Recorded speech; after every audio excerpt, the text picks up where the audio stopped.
Hey guys, I'm Jordan, a physiotherapist with Leading Edge Physiotherapy. Today I'm going to show you how to use this foam roller to help with your recovery as you get ready for race day. There are many benefits to foam rolling. The main ones include improving your mobility, improving blood flow to the area, and decreasing that post-workout soreness. Generally, I'll get people to roll for about 30 seconds to 1 minute after your workout or your training. Okay, let's get rolling. First, we'll start with rolling the quads. You're gonna place the roller on the floor like so. You're gonna come onto the roller about mid-thigh. You're using your hands and your opposite leg to help push you forward and backwards. So you're gonna come towards the top of the knee, not rolling over the knee, and then come back towards the hip. From there, you can kind of rotate your body a little bit so you get the outside of the quad and then the inside of the quad. And remember, we're trying to find those tight spots, not just rolling for the sake of rolling. So when you find a tight spot, kind of pause over that spot until it starts to feel like it's releasing, and then you can kind of continue rolling to find your next tight spot.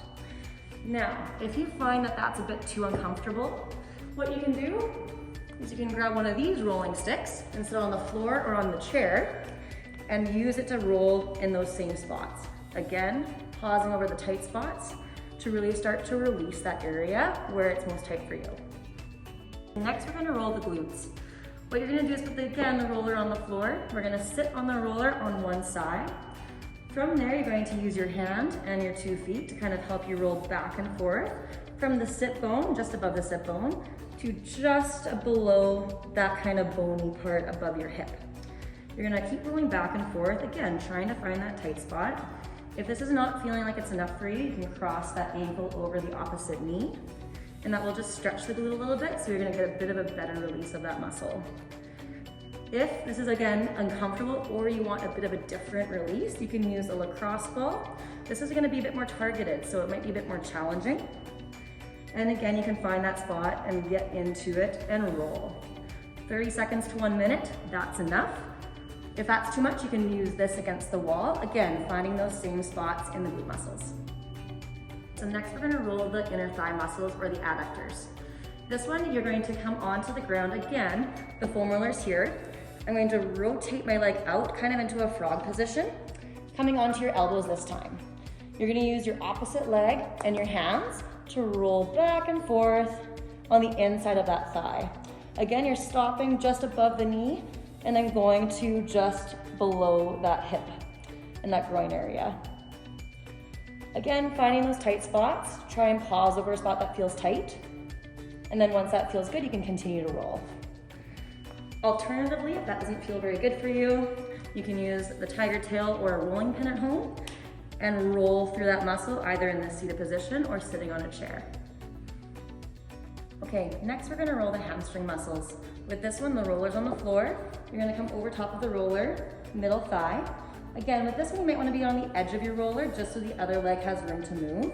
You're gonna use your foot and your hands behind you to brace and help roll you forward and back. From there, you can kind of rotate to the outside of the hamstring and then towards the inside of the hamstring to try and find those tight spots of that muscle. When you find that tight spot, hold over top of it, maybe even do a little roll back and forth over that spot. Again, 30 seconds to 1 minute for each side is gonna be enough.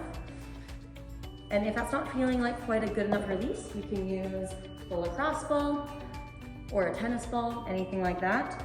And it's gonna be more targeted, so it's going to feel like a little bit more pressure. You can roll back and forward over top of that ball. Again, pausing over those tight spots to really let it release. The next muscle we're going to roll is actually a group of muscles on the side of the leg. So it's the outer hamstring muscles and the outer quad muscles, and it's over that area of the IT band. So you're going to lie on the outside of your leg, again, middle of the thigh between your knee and your hip. Your other foot's gonna come in the front, so you might wanna be at the edge of your roller for this one. From there, you're gonna roll towards the hip. Don't go to the bony part of that hip, stop just before, and then roll towards that knee. Again, not rolling over the knee joint, just above the knee. Again, you can kind of rotate a little bit, trying to find those tight spots. And when you find that tight spot, hold over top of it for a little bit, and then you can kind of continue going. 30 seconds to a minute is more than enough. And then you can repeat on the other side.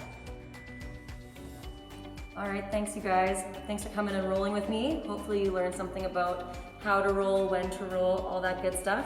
Remember, 30 seconds to 1 minute is all you need, and preferably after your workouts, and just to the spots that are really sore and tight that you notice. So hopefully you have a good time at the race and that you're ready to go for your run. I'm excited for all of you. Take care.